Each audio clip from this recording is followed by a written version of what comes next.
Jesus the സിഇഒയിലേക്ക് എല്ലാ Shalom TV പ്രേക്ഷകർക്കും സ്വാഗതം. ഇന്ന് നമ്മോടൊപ്പമായിരിക്കുന്നത് അസിസ്റ്റൻറ്റ് ലേബർ കമ്മീഷണർ ഡോക്ടർ യൂജിൻ ഗോമസ് സാറാണ്. സാറിനെയും കുടുംബത്തെയും ജീസസ് ദ സിഇഒയിലേക്ക് ഹാർദവമായി സ്വാഗതം ചെയ്യുന്നു. സാറിൻ്റെ കുടുംബത്തെ ഒന്ന് പരിചയപ്പെടുത്താമോ? എൻ്റെ കുടുംബം, എൻ്റെ ഭാര്യ മറീന എന്നാണ് പേര്, എൻ്റെ മകള് നികിത, ഞങ്ങൾക്ക് വേറെയും മക്കളുണ്ട്.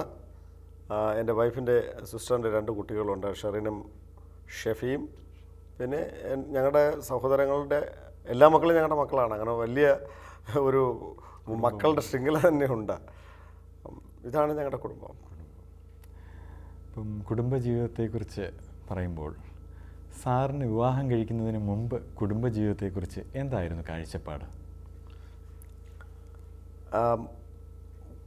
കുടുംബജീവിതത്തെക്കുറിച്ച് എപ്പോഴും നല്ല കാഴ്ചപ്പാട് തന്നെയാണ്. മനസ്സിനിണങ്ങിയ ഒരു നല്ല സ്ത്രീയെ ഭാര്യയായി ലഭിക്കണം, നല്ല മക്കൾ, അവരുമായി ഒരു നല്ല ജീവിതം, ദൈവത്തിനും മനുഷ്യർക്കും കൂടെ ഉള്ളവർക്കെല്ലാം പ്രതികരമായ രീതിയിൽ അവരെയൊക്കെ സഹായിച്ചും ആശ്വസിപ്പിക്കേണ്ടവരെ ആശ്വസിപ്പിച്ചും ഒക്കെ ജീവിക്കുക, അതായിരുന്നു വിവാഹത്തിന് മുമ്പ്.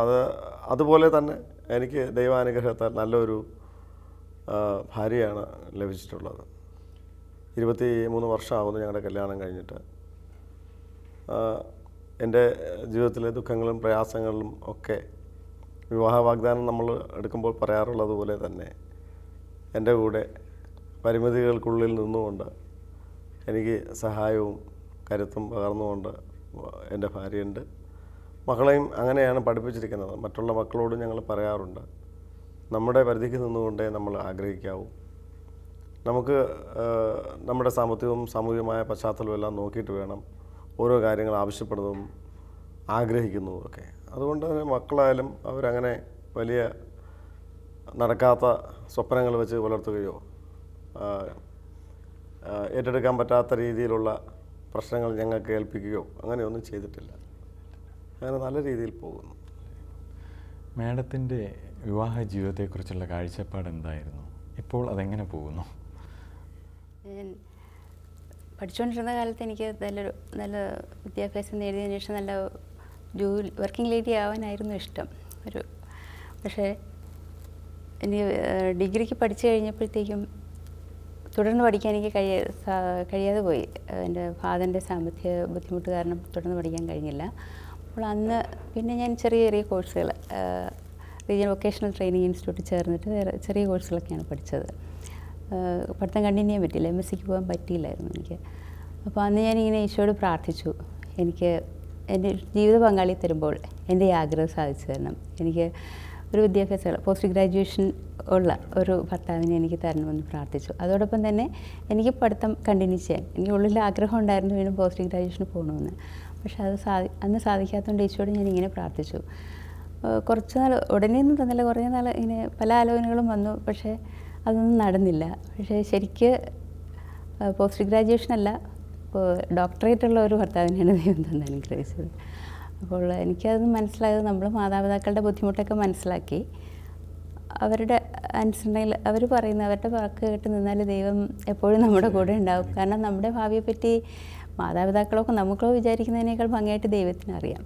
അപ്പോൾ ദൈവം അതനുസരിച്ച് പരിപാലിച്ച് നടത്തും എന്നായിരുന്നു അന്നും വിശ്വാസം, ഇപ്പോഴും അത് തന്നെയാണ് വിശ്വസിക്കുന്നത്. പിന്നെ അതിനുശേഷം വിവാഹം കഴിഞ്ഞതിന് ശേഷം എനിക്ക് പോസ്റ്റ് ഗ്രാജുവേഷന് ചേരാനും പറ്റി. ഞാൻ ഇഗ്നോയുടെ MCA കോഴ്സ് അത് കംപ്ലീറ്റ് ചെയ്തു. അപ്പോൾ 2 ആഗ്രഹങ്ങളും ദൈവം എനിക്ക് നടത്തി തന്നു. പക്ഷെ എനിക്ക് ജോലിക്ക് പോകണമെന്നുള്ള ആഗ്രഹം സാധിച്ചില്ല. പക്ഷെ അതൊരു കുടുംബത്തിൻ്റെ കെട്ടുറപ്പിന് വേണ്ടിയിട്ട് നമ്മൾ എന്തെങ്കിലും ഒരു വിട്ടുവീഴ്ച ചെയ്താൽ പറ്റും. എൻ്റെ ഹസ്ബൻഡിൻ്റെ ജോലിയുടെ തിരക്കും പിന്നെ എൻ്റെ മോളുടെ കാര്യങ്ങൾ നോക്കാനും ഒക്കെ എനിക്ക് ജോലിക്ക് പോകാൻ പറ്റിയിട്ടില്ല. അതിലെനിക്ക് വിഷമമൊന്നുമില്ല. പക്ഷേ ആ സമയം ഞാൻ വേണ്ട രീതിയിൽ അത് കുടുംബത്തിൻ്റെ ഭദ്രതയ്ക്ക് വേണ്ടി തന്നെ ചിലവഴിക്കാൻ ശ്രമിക്കുന്നുണ്ട്. മാഡം പറഞ്ഞു ഇപ്പം ഹസ്ബൻഡിൻ്റെ ജോലിയുടെ തിരക്ക്. സാറ് കഴിഞ്ഞ എപ്പിസോഡിൽ പറഞ്ഞു തിരക്കുള്ള മീറ്റിങ്ങുകളുണ്ടാകും, നീണ്ട യാത്രകളുണ്ടാകും എന്നൊക്കെ. അങ്ങനെയുള്ള ഒരു ഭർത്താവിന് ഭാര്യ എന്ന നിലയിൽ എന്ത് രീതിയിലുള്ള സപ്പോർട്ടാണ് മാഡത്തിന് കൊടുക്കാൻ സാധിക്കുന്നത്? വളരെ തിരക്കുണ്ടെങ്കിലും വീട്ടിലെ എല്ലാ കാര്യങ്ങളിലും വളരെ ശ്രദ്ധിക്കും. എന്താവശ്യമുണ്ടെങ്കിലും ഫോണിലൂടെ ആണെങ്കിലും നമ്മൾ കമ്മ്യൂണിക്കേറ്റ് ചെയ്യാറുണ്ട്, എല്ലാ കാര്യങ്ങളും ഷെയർ ചെയ്യാറുണ്ട്. അപ്പോൾ എത്ര തിരക്കിലും വീട്ടിലെ എല്ലാ ആവശ്യങ്ങളും ഡെയിലി ആവശ്യമുള്ള എല്ലാ സാധനങ്ങളും വീട്ടിലുണ്ടോ എന്ന് തിരക്കാറുണ്ട്. അതെല്ലാം വീട്ടിൽ എത്തിക്കാൻ ശ്രമിക്കാറുണ്ട്. ഇവർ സ്വന്തമായിട്ട് ചെയ്യാൻ പറ്റിയില്ലെങ്കിൽ കൂടി വേറെ ആരോടെങ്കിലും ഏൽപ്പിച്ചത് ചെയ്യിക്കാറുണ്ട്. വീട്ടിലെ ഉത്തരവാദിത്തമുള്ളൊരു ഭർത്താവാണ് അങ്ങേയറ്റം. അതാണ് എൻ്റെ ഏറ്റവും വലിയ ഭാഗ്യം. മാഡം കൂടുതൽ സമയവും വീട്ടിൽ വെറുതെ ഇരിക്കേണ്ട അവസരങ്ങൾ വരാറുണ്ടല്ലോ. എങ്ങനെയാണ് അങ്ങനെയുള്ള സമയങ്ങൾ മാനേജ് ചെയ്യുന്നത്? വിവാഹത്തിന് മുമ്പാണെങ്കിൽ എനിക്ക് ഒരു ദിവസം വീട്ടിൽ വെറുതെ ഇരിക്കാൻ ഇഷ്ടമില്ലാത്തൊരു കുട്ടിയായിരുന്നു. പഠിച്ചുകൊണ്ടോ അല്ലെങ്കിൽ വർക്ക് ചെയ്തുകൊണ്ടോ ഇരിക്കാനായിരുന്നു താല്പര്യം. പക്ഷേ വിവാഹശേഷം എപ്പോഴും പകൽ മുഴുവൻ ഹസ്ബൻഡ് ജോലിക്ക് പോകും. വീട്ടിൽ ഫാമിലീസ് വേറെ മെമ്പേഴ്സ് ആരുമില്ല, ദൂരെയാണ് ജോലി. അപ്പോൾ വീട്ടിൽ അധിക സമയം ഒറ്റയ്ക്ക് ഇരിക്കേണ്ട അവസ്ഥയാണ്. അപ്പോൾ ആദ്യമൊക്കെ എനിക്ക് വളരെ ബുദ്ധിമുട്ടി. പക്ഷേ എപ്പോഴും ഞാൻ പ്രാർത്ഥന വളരെ ഇഷ്ടമുള്ളൊരു കുട്ടിയാണ്. അപ്പോൾ വീട്ടിലായാലും ഒറ്റയ്ക്ക് പ്രാർത്ഥിക്കാൻ ഇഷ്ടം, ഏകാന്തതയിൽ പ്രാർത്ഥിക്കാൻ വളരെ ഇഷ്ടമാണ്. അപ്പോൾ അധിക നേരവും പ്രാർത്ഥനയിലും ബൈബിൾ വായനയിലും ഒക്കെ കഴിഞ്ഞിട്ടുണ്ട്. അപ്പോൾ ആദ്യമൊക്കെ ചിലപ്പോഴൊക്കെ 2 വീക്സ് ടൂറുണ്ടാവും. ടൂറിങ് ഓഫീസറും കൂടെയാണ്. അപ്പോൾ ഈ 2 വീക്സൊക്കെ ചിലവഴിക്കാൻ വളരെ ബുദ്ധിമുട്ടാണ്. 2 വീക്സൊക്കെ ഇങ്ങനെ ഒറ്റയ്ക്കിരിക്കാൻ. അപ്പോൾ ആദ്യമൊക്കെ വിഷമം ഉണ്ടായിരുന്നു. പക്ഷേ പതിയെ പിന്നെ എനിക്കത് മാറി, അതൊരു ശീലമായിട്ട് മാറി. അപ്പോൾ ഹസ്ബൻഡ് എന്നോട് ചോദിക്കും, മുമ്പൊക്കെ നിനക്ക് വിഷമം ഉണ്ടായിരുന്നു, ഇപ്പോൾ വിഷമമില്ലല്ലോ. അപ്പോൾ ഞാൻ പറയും, ഭർത്താവില്ലാത്തപ്പോൾ ഞാൻ എപ്പോഴും കർത്താവിൻ്റെ കൂടെ ആയിരിക്കും, അതുകൊണ്ട് എനിക്കതൊരു ബോറിംഗ് ആയിട്ടോ വിഷമമായിട്ടോ തോന്നാറില്ല ഇപ്പോൾ എന്ന് ഞാൻ പറയാറുണ്ട്. ഇപ്പോൾ മാഡം പറഞ്ഞു ഭർത്താവില്ലാത്തപ്പോൾ കർത്താവിനോട് കൂടി ആയിരിക്കുമെന്ന് പറഞ്ഞു. എങ്ങനെയാണ് നിങ്ങളുടെ കുടുംബ പ്രാർത്ഥന അല്ലെങ്കിൽ കുടുംബത്തിലെ ആത്മീയ കാര്യങ്ങളൊക്കെ? പ്രാർത്ഥിക്കുന്ന എല്ലാ ദിവസവും കുടുംബ പ്രാർത്ഥന ഞങ്ങൾ ഒരുമിച്ച് ചെയ്യാറുണ്ട്. പിന്നെ പള്ളിയിലെ ആക്ടിവിറ്റീസിലൊക്കെ എല്ലാത്തിലും ഞങ്ങൾ രണ്ടുപേരും പങ്കെടുക്കാറുണ്ട്. KTSM ടീച്ചറായിട്ട് രണ്ടുപേരും വർക്ക് ചെയ്തിട്ടുണ്ട്. പിന്നെ ഭക്തസംഘടനകളിലൊക്കെ അംഗമാണ്. അപ്പോൾ അതിലൊക്കെ പ്രവർത്തിക്കും. പ്രെയർ മീറ്റിങ്ങിലും ഫാമിലി യൂണിറ്റിലുമൊക്കെ വളരെ സജീവമായിട്ട് പ്രവർത്തിക്കും. സാറ് കഴിഞ്ഞ എപ്പിസോഡിൽ പറഞ്ഞു അമ്മയിൽ നിന്ന് നല്ലൊരു ആത്മീയ പാഠം ലഭിച്ചിട്ടുണ്ടെന്നുള്ളത്. സാറിൻ്റെ മാതാപിതാക്കൾ, പിതാവും മാതാവും ഒക്കെയായി, പലരിൽ നിന്നുമായി, വൈദികരിൽ നിന്നൊക്കെയായി സാറിന് നല്ലൊരു ആത്മീയ അടിത്തറ കിട്ടിയിട്ടുണ്ട്. സാറിൻ്റെ മക്കൾക്ക് സാർ എങ്ങനെയാണ് ആ ആത്മീയ പാഠങ്ങൾ പകർന്നു കൊടുക്കുന്നത്? ആത്മീയ പാഠത്തിൻ്റെ പ്രധാനപ്പെട്ട കാര്യം ഞാൻ വിചാരിക്കുന്നത് പ്രാർത്ഥന തന്നെയാണ്. പ്രാർത്ഥനയിലൂടെ വളർന്ന് ആത്മീയതയിലേക്ക് പോകണം. അപ്പോൾ ഈ പ്രാർത്ഥനാ വിളി, അഫ്കോഴ്സ് ആത്മീയ വിളി എന്നൊക്കെ പറയുന്നത് ഒരു ദൈവകൃപയാണ്. എൻ്റെ മക്കളോട് ഞാൻ എപ്പോഴും പറയും, കൂടുതൽ പ്രാർത്ഥിക്കാൻ ശ്രമിക്കുക, കൂടുതൽ ബൈബിള് വായിച്ച് വിചിന്തനം ചെയ്യാൻ ശ്രമിക്കുക. ബൈബിൾ വിചിന്തനം ചെയ്യുന്ന അനേകം ബൈബിൾ പണ്ഡിതരുണ്ട്, അവരുടെ പ്രഭാഷണങ്ങൾ കേൾക്കുക.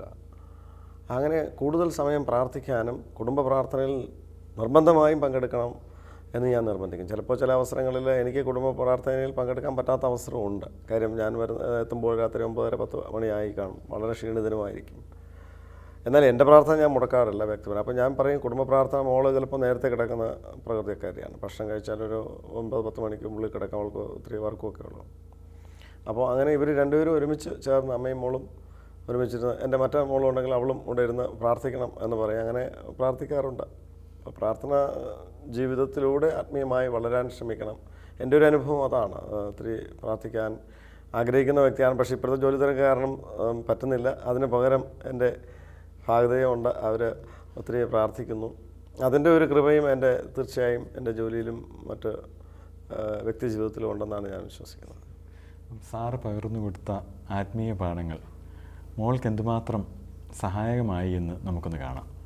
ശരി.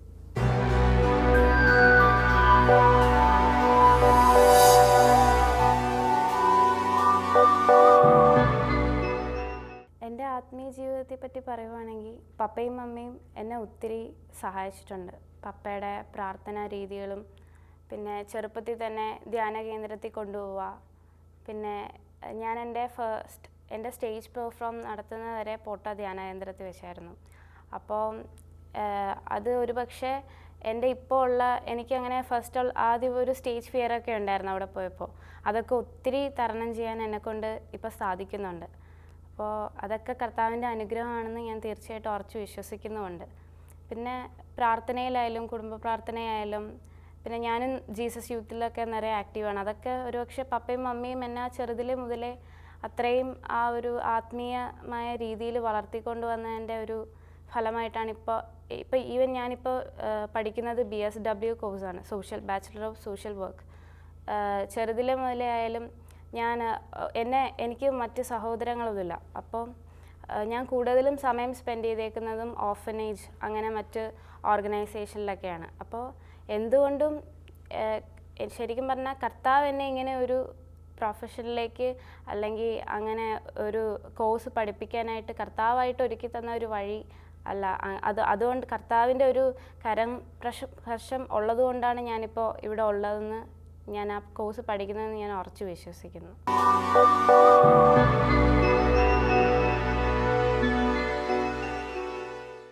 മകളിപ്പോൾ പറയുകയുണ്ടായി ചെറുപ്പകാലത്ത് മാതാപിതാക്കൾ എന്നെ ഓർഫനേജുകളിലും ഒക്കെ കൊണ്ടുപോകുമായിരുന്നുവെന്ന്. എങ്ങനെയായിരുന്നു ആ കാര്യങ്ങളൊക്കെ ഒന്ന് പറയാമോ? അല്ലാതെ ഞങ്ങൾ വിവാഹം കഴിഞ്ഞ കാലം മുതലേ ഞങ്ങൾക്ക് രണ്ടുപേർക്കും അത്തരത്തിൽ ഉള്ള പ്രവൃത്തികളിൽ വളരെയധികം താല്പര്യരായിരുന്നു. ഞങ്ങളുടെ കുഞ്ഞും അത് കണ്ട് പഠിക്കണം എന്ന് ഞങ്ങൾക്ക് നിർബന്ധമുണ്ടായിരുന്നു. അതുകൊണ്ട് തന്നെ ഞങ്ങളിങ്ങനെ ഓർഫനേജുകളിലൊക്കെ ചിലപ്പോൾ ഭക്ഷണം കൊടുക്കുക അല്ലെങ്കിൽ എന്തെങ്കിലും മറ്റ് സഹായങ്ങൾ കൊടുക്കുക. എൻ്റെ വരുമാന പരിധിക്കകത്ത് നിന്നുകൊണ്ട് ചെയ്യാൻ പറ്റുന്നത് ചെയ്യുമ്പോഴൊക്കെ മോളെയും കൊണ്ടുപോകും. അവളത് കണ്ടിട്ടുണ്ട്, കണ്ട് വളർന്നിട്ടുണ്ട്. അപ്പോൾ അങ്ങനെ ഇത് അവളുടെ മനസ്സിനെ സ്പർശിച്ച് കാണാം. കുഞ്ഞു മനസ്സിൽ ഇങ്ങനെയൊക്കെ സഹായം ചെയ്യണം.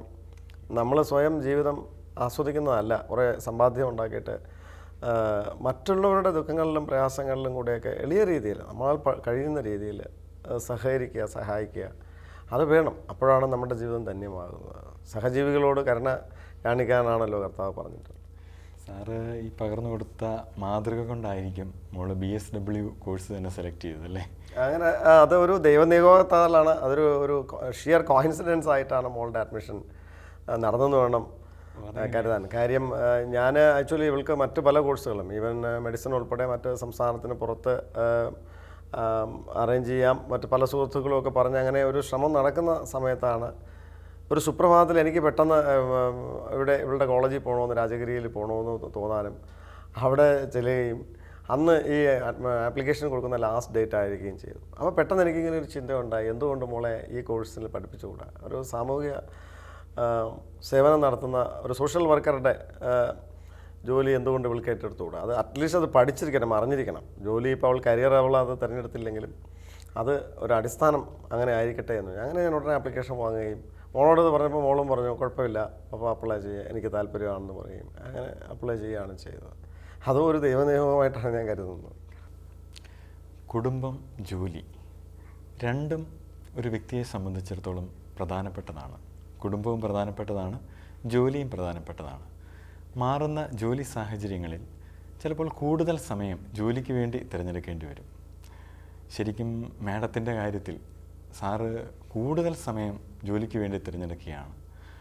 അങ്ങനെ വരുമ്പോൾ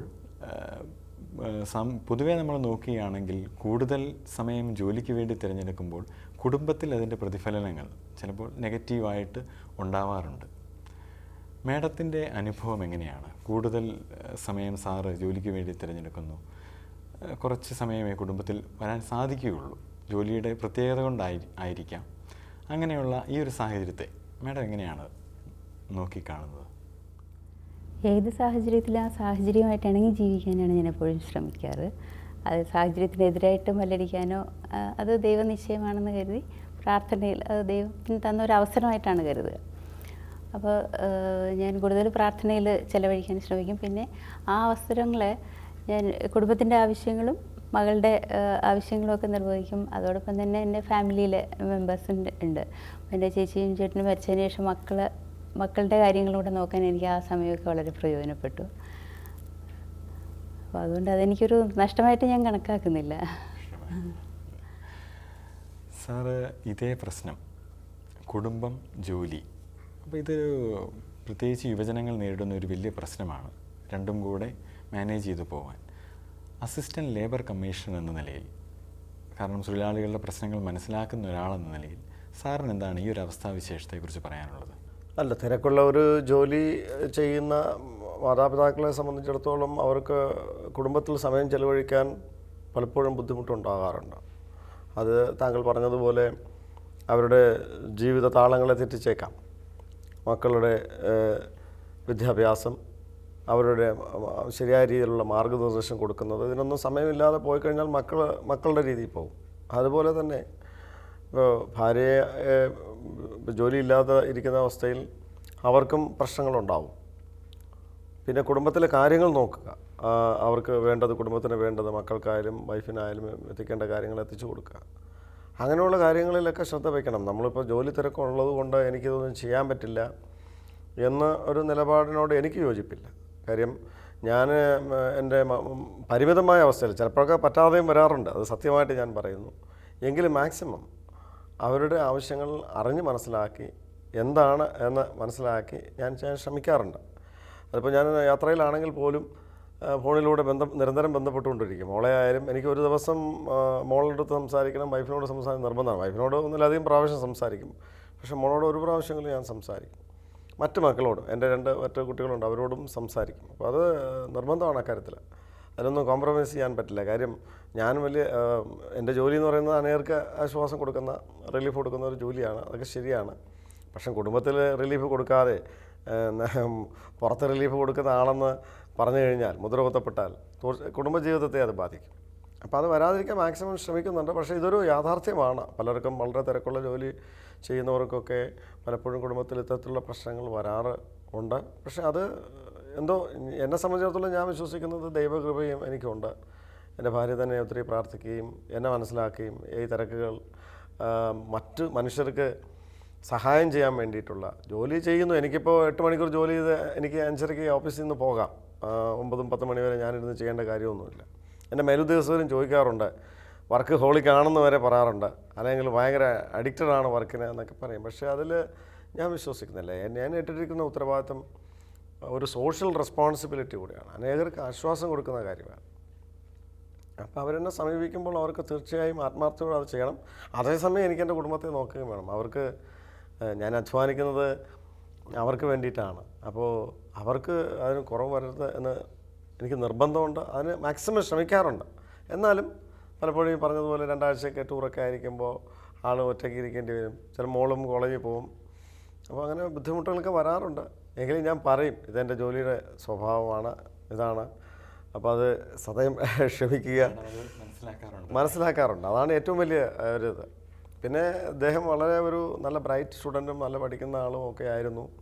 അപ്പോൾ ഒരു കരിയർ ഞാൻ കാരണം കൊടുക്കാൻ പറ്റില്ല എന്നുള്ള ഒരു ദുഃഖം എനിക്കുണ്ട്. അതെൻ്റെ ഒരു വലിയ ദുഃഖമാണ്. സത്യം പറഞ്ഞു കഴിഞ്ഞാൽ ഇത്രയും കഴിവുള്ള ഒരു സ്ത്രീക്ക് ഒരു ശരിക്കും കരിയർ ഉണ്ടായില്ല എന്നുള്ളതൊരു വലിയ ദുഃഖമാണ്. അതെനിക്ക് എന്നും ഉണ്ടത് സത്യം. അതെൻ്റെ അടുത്ത സഹപ്രവർത്തകർക്ക് പോലും അറിയാം. ഞാൻ ഷെയർ ചെയ്യാറുണ്ട്. അവർ ചോദിക്കുമ്പോൾ, മാഡം ഇത്രയും ക്വാളിഫൈഡ് ആണല്ലോ സാർ, എന്നിട്ട് ജോലി ചെയ്യുന്നില്ല. ഞാൻ പറയാറുണ്ട്, സത്യമാണ്. കാര്യം അവരെ സംബന്ധിച്ചിടത്തോളം കുടുംബജീവിതം നഷ്ടപ്പെടുത്താൻ ആഗ്രഹിക്കുന്നില്ല. അപ്പോൾ അതുകൊണ്ട് പറയും, കുഴപ്പമില്ല, എനിക്കങ്ങനെ ഒരു കരിയർ കിട്ടിയില്ലെങ്കിലും നമ്മുടെ കുടുംബജീവിതം ഭദ്രമായി പോട്ടെ, മോള് നല്ലപോലെ പഠിക്കട്ടെ, നിങ്ങളുടെ ഈ സോഷ്യൽ റെസ്പോൺസിബിലിറ്റിയുള്ള ഈ ജോലി നല്ല ഉത്തരവാദിത്തോടെ ചെയ്യാൻ കഴിയട്ടെ എന്ന് പറയുന്നുണ്ട്. അതൊരു വലിയ ത്യാഗമാണ്. അപ്പോൾ എൻ്റെ ഞാൻ ആർക്കെങ്കിലും എന്തെങ്കിലും റിലീഫ് കൊടുക്കുന്നുണ്ടെങ്കിൽ അത് മിസ്സസിനും കൂടെ അവകാശപ്പെട്ടാണ് എൻ്റെ ക്രെഡിറ്റ്. കാര്യം അവർ ഇത്രയും സപ്പോർട്ട് തന്നിട്ടാണ് എനിക്കത് ചെയ്യാൻ പറ്റുന്നത്. സാർ, ഇപ്പോൾ സാറിൻ്റെ അനുഭവങ്ങൾ പങ്കുവെച്ചപ്പോൾ പറഞ്ഞു ഹാർഡ് വർക്കിംഗ് ആണ്, ഒപ്പം ഡെഡിക്കേറ്റഡ് ആണ്. അപ്പോൾ ഒത്തിരി യുവജനങ്ങൾ, പ്രത്യേകിച്ച് വിദ്യാർത്ഥികൾ ജോലിക്ക് വേണ്ടിയാണ് പഠിക്കുന്നത്. അങ്ങനെ പഠിക്കുന്ന വിദ്യാർത്ഥികളോട് സാറിന് എന്താണ് പറയാനുള്ളത്? ഒരു ജോലി ലഭിച്ചു കഴിയുമ്പോൾ എങ്ങനെ ആയിരിക്കണം, അല്ലെങ്കിൽ ഒരു ജോലിക്ക് വേണ്ടി എങ്ങനെ ഒരുങ്ങണം? അവരോടൊരു ഉപദേശം സാറിന് പറയാൻ എന്താണുള്ളത്? അല്ല, എനിക്ക് അക്കാര്യത്തിലൊരു വ്യക്തമായ കാഴ്ചപ്പാടുണ്ട്. ഈ ജോലിക്ക് വേണ്ടിയാണ് പഠിക്കുന്നത് എന്നുള്ള ഒരു അഭിപ്രായം എനിക്കില്ല. പഠനവും ജോലിയും രണ്ടാണ്.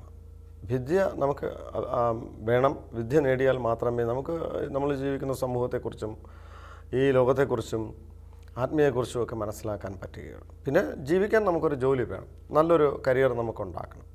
അപ്പോൾ പഠനത്തിൻ്റെ ആരംഭകാലത്ത് തന്നെ ഒരു കരിയർ ഡെവലപ്പ് ചെയ്യുന്നതോടൊപ്പം കൂടുതൽ അറിവ് നേടാനുള്ള ഒരു ശ്രമം ഉണ്ടാവണം. അല്ലാതെ ജോലിക്ക് വേണ്ടി ഞാൻ പഠിക്കുന്നു, ജോലിക്ക് വേണ്ടി മാത്രം ഞാൻ പഠിക്കും എന്ന് പറഞ്ഞു കഴിഞ്ഞാൽ അത് വളരെ കൺഫൈൻഡ്. ഞാൻ എൻ്റെ മോളോടും അത് പറയും, ഒരു എക്സ്ട്രാ റീഡിങ് ഒത്തിരി ഉണ്ടാവണം. പ്രത്യേകിച്ച് ആത്മീയ ഗ്രന്ഥങ്ങളും മറ്റുമൊക്കെ ഒരുപാട് വായിക്കണം. ആദ്യമായി നമ്മുടെ ബൈബിള് വായിക്കണം. അപ്പോൾ അങ്ങനെ ആ രീതിയിൽ അറിവ് നേടുന്നതോടൊപ്പം ഒരു കരിയറും വേണം. നമുക്കൊരു വരുമാനമില്ലാതെ, നല്ലൊരു സ്ഥിര വരുമാനമില്ലാതെ, ജോലിയില്ലാതെ പറ്റില്ല. ഇത് രണ്ടും കൂടെ സമന്വയിച്ചുകൊണ്ട് പോകാനുള്ളൊരു ശ്രമം കുട്ടികൾ കാണിക്കണം. പക്ഷേ ഇപ്പോഴും അങ്ങനെയല്ല.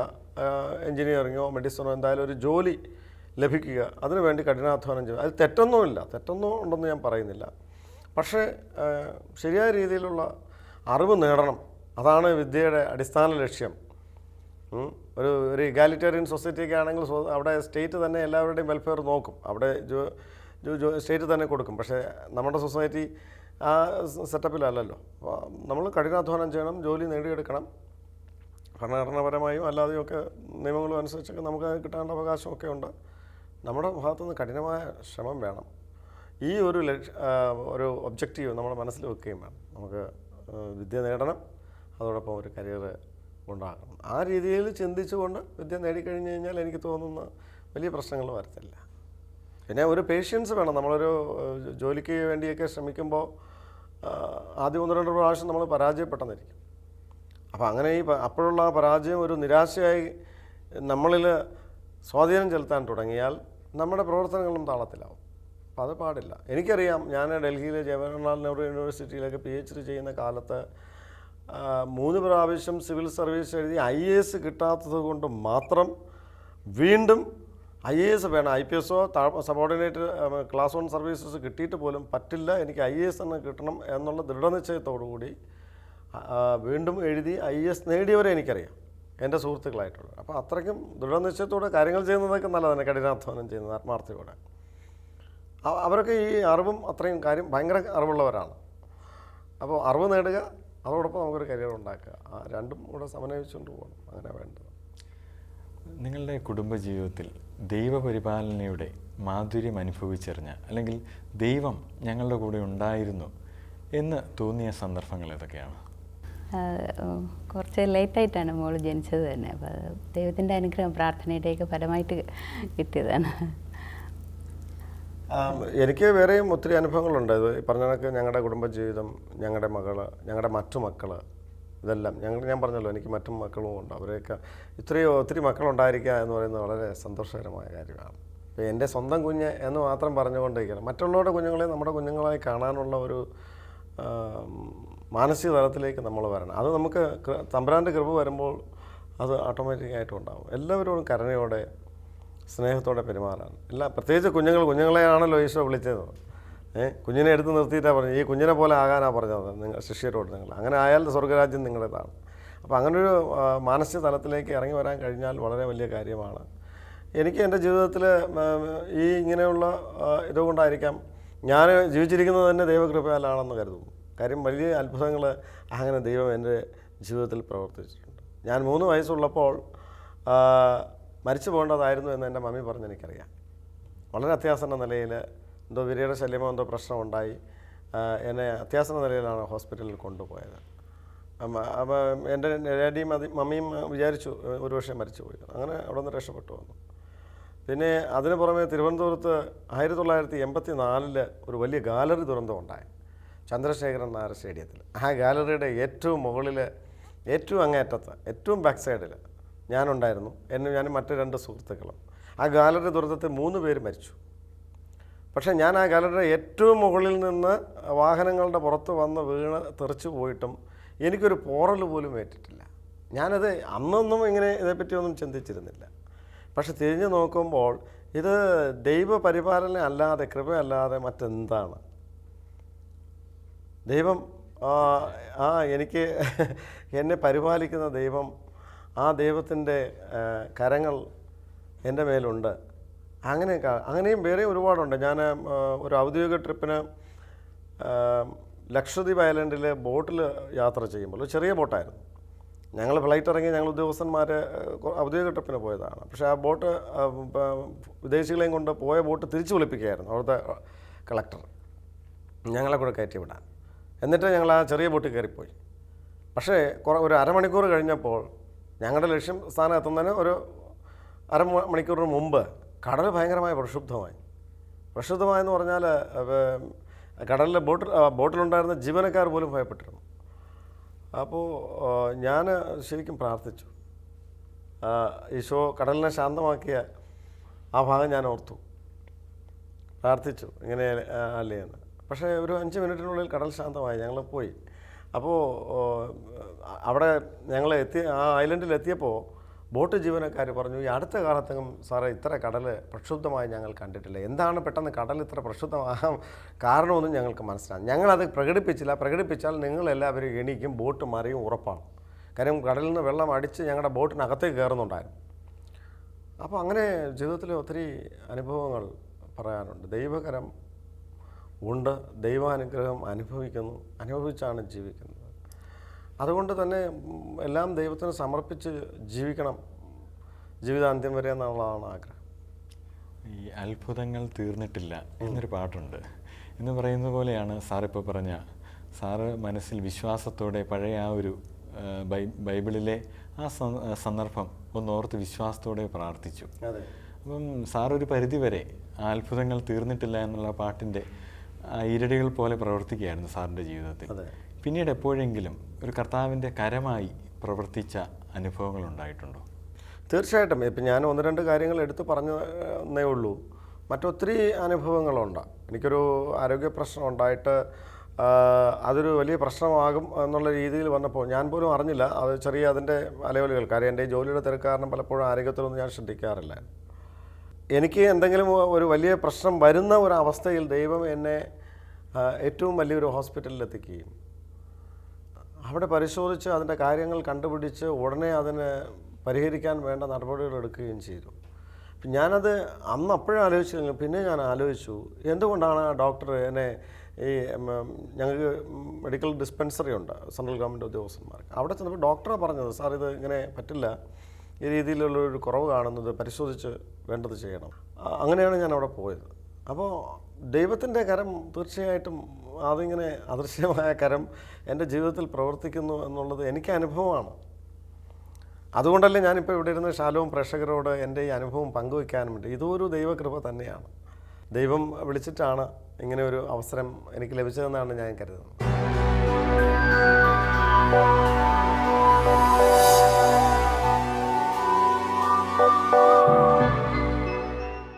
തൻ്റെ ജീവിത സാക്ഷ്യങ്ങളിലൂടെയും കാഴ്ചപ്പാടുകളിലൂടെയും ആത്മീയ അനുഭവങ്ങളിലൂടെയും നമുക്ക് ഒരു പുത്തൻ ഉണർവ് നൽകിയ ഡോക്ടർ യൂജിൻ ഗോമസ് സാറിനും കുടുംബത്തിനും നന്ദി.